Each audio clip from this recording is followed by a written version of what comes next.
You see, no matter what your addiction is, you can overcome it by getting addicted to love of your Creator. It's very important. Your addiction is not the happy chemical in your head that brings you satisfaction. In reality, dopamine actually is greed. It's hunger. You understand?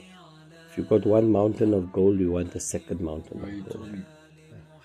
So you need to turn that whole thing. You need to kill the greed in you, and you need to turn yourself into a giver, not a taker. People that take are selfishly usurping other people's rights, other people's lives. So even if you're an addict, you're usurping the life of your child, you're usurping the life of your wife. You understand? You're destroying it, you're eating it slowly, you're blood sucking it, they're making an effort, everything, and you're just getting it on a plate for free by being manipulating. So you turn it around now. You become the giver. And the Prophet ﷺ, Muhammad, Allah speaks of him, he says he is a giver. He is a giver of glad tidings of the world and the year after.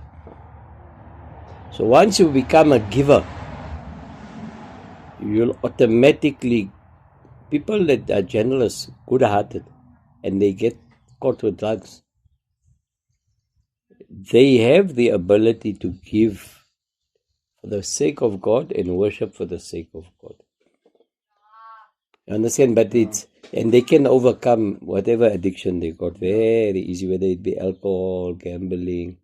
They can. They know that they are givers. They got clean hearts. You see, the giver got a clean heart. You get a guy who pray 5 times a day, but he's not a giver, he's a taker. You understand? You'll see him, he got nice clothing, he looks like a priest. A priest. He dresses up nice. Sells you a story in the sky. He collects 30-40 grand for the Sunday. Yeah. Right? He's a taker. The giver, you understand, is one who, when he enters the church, he sincerely wants to make contact with the Creator. And then the priest knows that this guy here, he knows his intention. So the priest is actually a narcissist.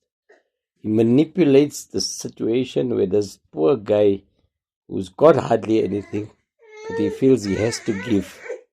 Yeah, it's like that one story in the Bible. Wait, just chill, relax. Let me show you a story. So the point I'm making, we'll come to that. The point I'm making is you need to change your mind and become a giver and not a taker. When you start giving, you feel the pain of another person. You feel the pain of your wife, the pain of your daughter, the pain of your son. And then what happens to you? You say, no, I need to stop my shit immediately. You understand? You get a man, he's married to a woman for 30 years, and then his children are big, and then he hooks up with another young cherry, and he goes out with her for a while, doing all the wrong things, and then his first fellow finds out. And then there's a war in the house. And that woman and the children sit together on the table and they say, but Dad, why are you doing this? And then he's overcome. And then he immediately cuts it off with that other wife. Why? Because he realizes, you know what? I'm a giver. I must be selfless. You understand? Selfish to the world and selfless to my family. I must give them. So he becomes the giver. So he's a giver of glad tidings to his family that, look, things will be right, I will do right, I will not do wrong. Simple as that. So if you're an addict, all you got to do is, as an addict, you have to just change your mind and say, right, I'm a giver. Not a taker. Not a taker.